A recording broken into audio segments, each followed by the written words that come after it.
Welcome to part 2 of how to create an electronic map in CMap tools. If you have not viewed part 1, please go back and do that now. So we're now at the point where I will show you how to color code your hierarchies on your map. Again, I'm constantly fiddling with this so that the map is in a shape that is most easily legible and my ideas are conveyed most clearly. So how do I color code the hierarchies? Remember, we have 4 hierarchies for this map. 1, 2, 3, and 4 here, and 4 here. So click on the shape, click here for color, and there, that gives you background color. This is my hierarchy 1. It's the largest font, and it has this singular color. There's only one H1 on this map. For my H2s, I will select a different color, let's say yellow, and I will go through and create the same color for all the same numbered hierarchies. H2s are all yellow. Actually, I guess I should use the same colors that I used on the hand-drawn map. So let me go back and make this blue.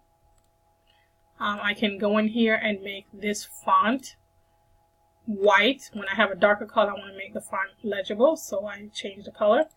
My hierarchy 2s were orange, so I will make those orange.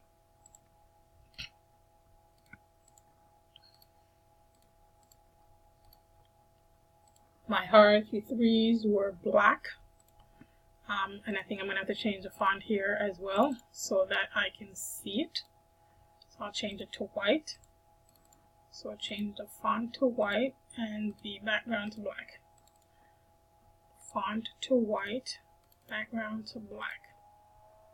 Here's an H2 that I forgot, so I'll make that orange. H3, font to white, background to black. H3, font to white, background to black.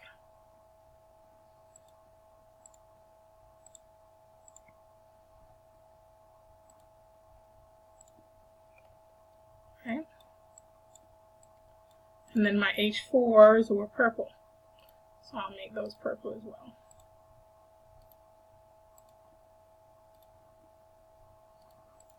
My examples were green, so I'll make those green.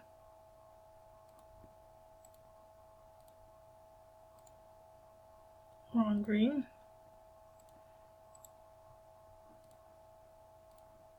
Wrong green. So here is my map that mimics the map that was hand-drawn. Constantly straightening my lines, as I said, so that this looks equal in level.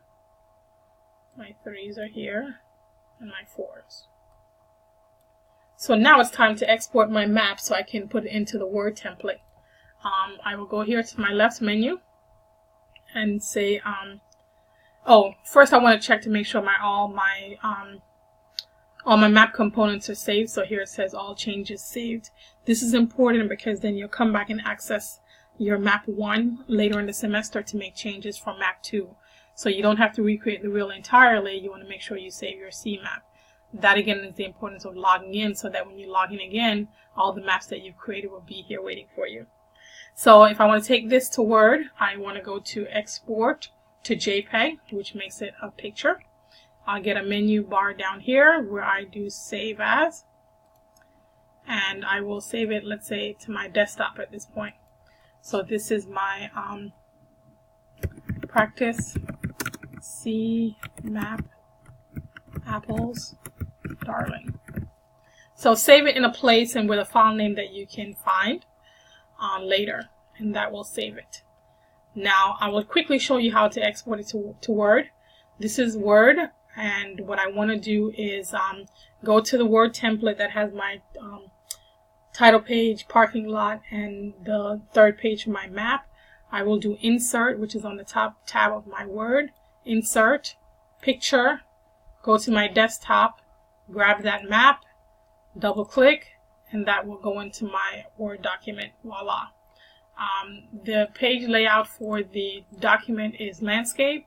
So if you want to fill the page with your map, you just grab the bottom end here, and then you'll have your map here. Don't forget to edit the header of the template, as well as don't forget to put in your map title. So this is the end of the tutorials for how to convert your hand-drawn map to CMap. Look at the map components again. We have hierarchies. They're all color-coded to match each other. We have cross-links. We have a cross-link. We have examples. So this map actually has all the structural components that are required for a map. Obviously, the content doesn't match the course content because this is just a random practice focus question. Thank you for listening.